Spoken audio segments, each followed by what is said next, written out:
the audience, Gurugrahan is 9 years old and he's been taking classes with Chess Gaja for about 2 years now. And he's currently rated 1776 and he's had a lot of big tournament success in the last few tournaments and over the last 2 years as well. So I know you have some games that you want to show to the viewers who are black bishops are kind of bad, G7 as well as B7. And okay, fantastic. Thanks for showing this game. I think you have one more game, right? Can you please show us that game as well? This is from the Chicago Open tournament game. Okay. And this was like for the third round of the tournament, the one that you're going to show us? Yes, sir. Okay, good, great. This is an Alpine variation of the Sicilian defense. So for C3, you always play D5 or like I know knight F6 is the other main line. You generally play. I always play D5. I used to play E6, but I don't like turning into the French, so I normally do D5. Okay, good, fantastic. So E takes D5, queen D5, 3. So up to what point, like where you like, did you know the theory all this point here, or were you kind of already out of your theoretical preparation? I know all the theory in this, sir. Okay, so you all, I know because some players put the bishop outside the pawn chain, right? So you generally keep it on C8 because some players go bishop G4 and then they play E6. Yeah. Okay, got it. So bishop E3, knight F6. Okay, I have a very beginner question. Let's say if I play D takes C5, what would you do without C4? Is it not like white winning a pawn or am I missing something? Like if white takes D6. DC5, then queen D1 check, king D1, and then NG4. Okay, yes. So you are trying to, I can't defend the bishop and the C5 pawn, yeah, because you are going to play knight takes E3. What if, okay, I still have a question for knight G4. What if I play B4 there in that position? Can you make it on the straight out on the board? How would you capture the pawn back? C5, queen. If I play B4 here, what would you do? And take C3 check. F takes E3.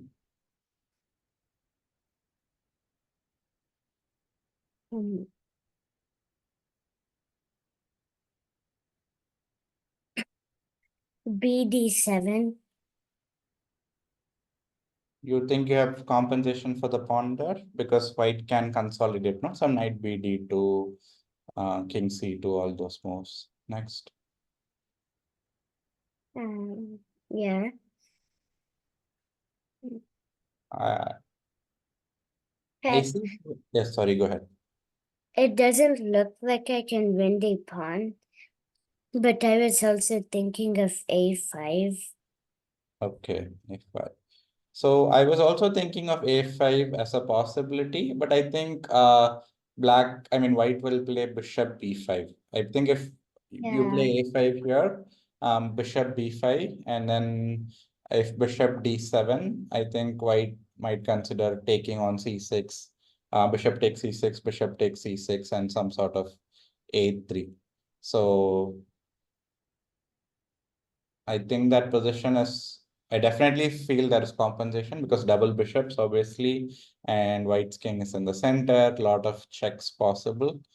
But still, I'm not fully convinced if it is just compensation or more than compensation for the pawn. That is the only thing I'm not entirely sure there. Because it looks unclear. Yes, so maybe this is something later on you might have to check after the session today to see what if, because possibly someone might play like this against you. I think you should check this out. Yeah. Okay. Okay. So let's go back and see the game.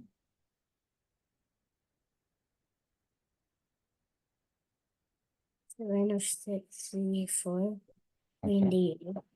And if they played dc5, instead of knight c3, what were same logic? You are going to take on Yeah. d1 and play knight g4. Yeah. And after that, there's no b4 ideas because in b4.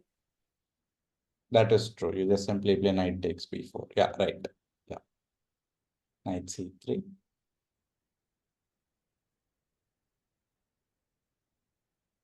No, castle, castle. And how did you like maybe evaluate this position? Like, were you feeling okay, it's equal, or you thought your opponent is slightly better at this point? How was your evaluation? It's kind of equal. Okay. Weren't you not maybe a bit worried that white has slightly So better, like bishop centralized, f3. white has slightly better pieces, like centralized bishop and better control on the center with the c4 pawn?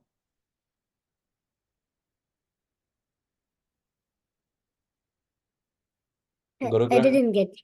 No, what Yeah. I was saying is, were you not a bit concerned that white's bishop on d4 is really strong, like centralized, and white has good grip on the center of the board? Yeah. He Because, does. yeah, sorry, keep going, go ahead. He does have a grip in the center, but I'm good. My idea was to strike back in the center with bc6 or d8. Okay, so you are aiming to exchange one pair of bishops at the worst scenario. Okay, Yeah. okay, fine. Queen b3. Yeah, keep going. Rook c1. Yeah. Okay. And now h5. Yeah, I wanted to ask you about this g5 move. Like, very aggressive. Can you explain what was the logic? Like, weren't you not worried your king is getting exposed a bit? What was the logic on g5? Yeah, I'm not worried because the opponent's queen is not in the king's um side, so I just advancing pawns to attack their king's side. Okay, so you kind of decided, okay, I'm going to attack the white king, yeah? Yeah.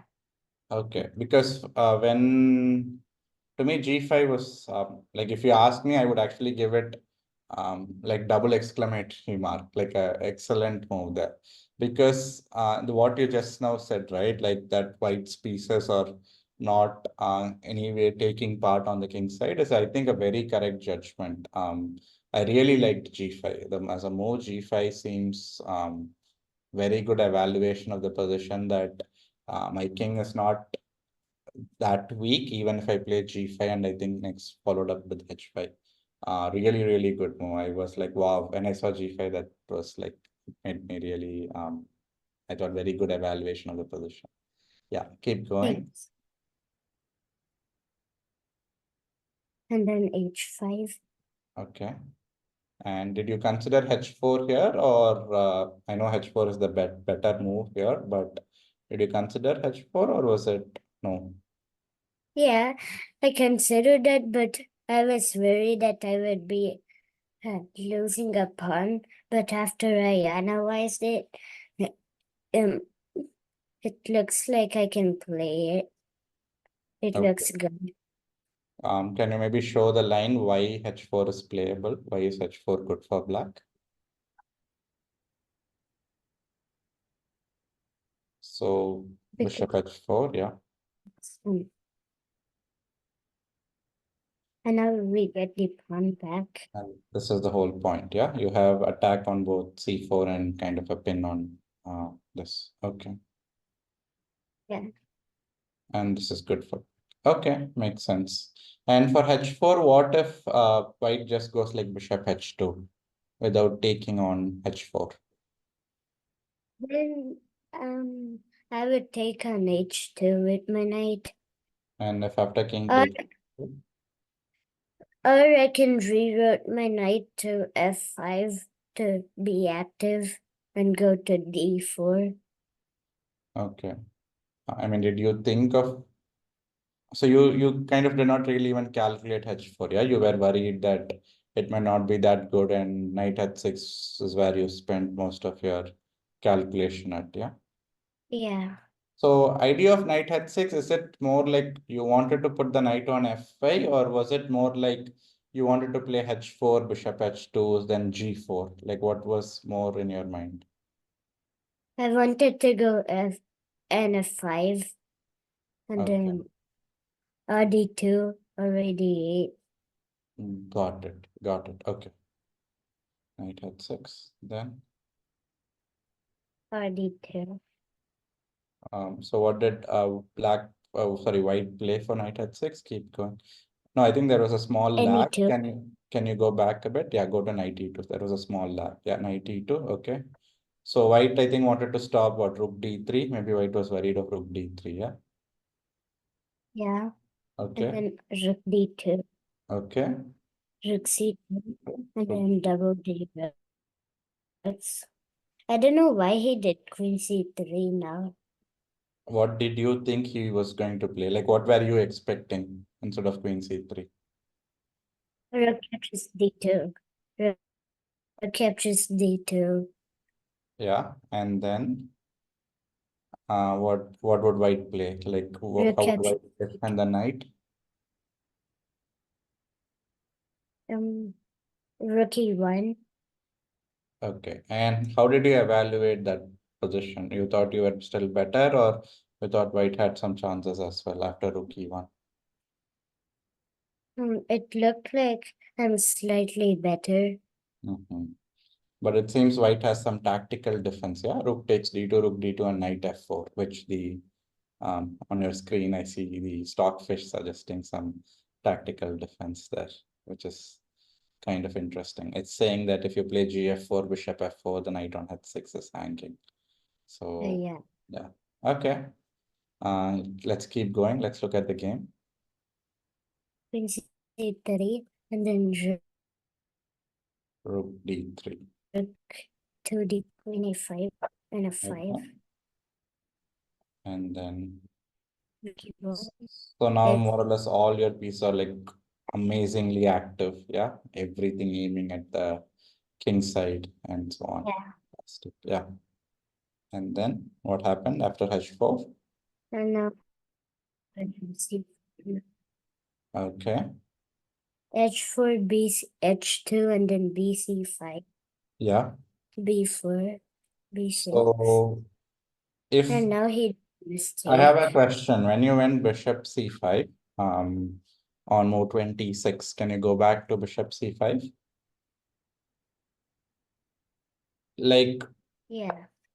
what was your, I mean, if it was black to play or something, let's say after bishop c5, what really were you thinking? Like some sacrifice, or was it some knight g3? What attacking ideas you were already starting to think? Was it some knight e3, knight g3, something like that? Bishop captures f2 check and then e3. Ah, okay. So that was kind of your plan. If white played some random a3 or something here, you would have played bishop f2 and knight e3. Yeah. Only if the queen wasn't in the fifth ring. Yeah, because queen takes g5 check is possible, right? If knight e3. Yeah. So you Yeah. might have to play maybe b6 or something, try to push the queen away and then take on f2, possibly. Yeah. I also think maybe knight g3 is interesting. I'm saying, I mean, obviously a lot of amazing ideas are there. Just knight g3 is the first move that comes to my mind. It just seems somewhat tempting to me. I'm not sure if it's that great, but okay, show the reminder of the game. So b4 white played, and then b6. And Okay. queen captures h. So now we got the And then plan bishop. that you were mentioning. You takes, fantastic, takes, and then knight e3. Okay. Yeah. And if white goes rook g1, are you really thinking of playing queen And e4, or are you thinking of taking the rook on c2? taking the rook. Taking the rook, yeah. I mean, that's much more simpler way, right? Knight c2 is winning the material. Queen e4. I mean, it's very like computerist line, very computerish. Okay, so just show the how the game ended. Knight e3 and then knight f4 by white. Rook Okay. e3 and then f3 and he resigned. Yeah, just absolutely. Great to see this game. A lot of attack. Yeah. So how yeah, now that you were showing the game, I actually had question, but you can stop sharing your screen for now, so we can go from there. Can you stop screen share? So how do you like analyze your game? Like, do you just put it on Stockfish after the game and run it, or do Yeah. you first analyze it yourself and then check with Stockfish? I I put it in leeches first and analyze it with the stockfish. Okay, so whatever the computer is basically saying you missed, you are like, okay, you just directly look into that. Yeah. Yeah. Okay, got it. Okay, so and when in Chicago Open, you finished second. Was it something like when you started the tournament, did you have any goal like, okay, I wanted to win the tournament something, or was it more like, okay, I'll just play my best and we ended up finishing second there? I wanted to get 7 out of 7, but um, one person like beat me, so I lost my perfect score. Okay, that's good. Good to go aim for the 100%. Fantastic, great. So, and do you have any like favorite chess player or some player whom style you really like? Something on someone like that? Um, No, like maybe I I don't know, Carlsen, Nakamura, old players, Kasparov, Karpov, anyone, or no one like that. You just follow everyone. I follow everyone, but I like to be wishy on it because um he's he always analyzes in the board before technology. Okay. So maybe you should also be doing that on your own games, I think. Like, you should analyze your games first yourself and then maybe run Stockfish to double check the variations. Yeah, something like that. So great. And I have only a few more questions. So you have now this Rockefeller, right? So and is this your first time you're playing that tournament? This Yes. are you doing Yes. any special preparation, anything, or is it just usual training because it's national level tournament, anything? Mm, mm. You're Like just I'm I'm trying to get my best in my games so I okay, can beat everyone. okay, fantastic. And so then the question I would have is like, do you have any rating goals, or is it more like you just go and play? Like, do you have any specific goal by 2024? I should reach something like that. Do you have any goals like that? Like I want to get 2000 before 2024 ends. Okay, so about 200 more points, yeah? Yeah. Fantastic. Great. And great to hear that, Guru Grahan. So thanks. Also, thanks for showing both the games. And uh, can we talk to your parents? Are they there? So, Thanks to Chess Gaja and all their coaches. So I'm Gurumurthy. So we both live in Omaha, Nebraska. yeah. Earlier we were in Texas, and then recently for past, she can add the points if I miss something. Being with the Chess Gaja sir, and first point is like all the coaches are so friendly and able to understand what is needed from the kids, right? And then they are very dedicated and providing what are the informations needed, able to find the mistakes or where the player needs to be developed. So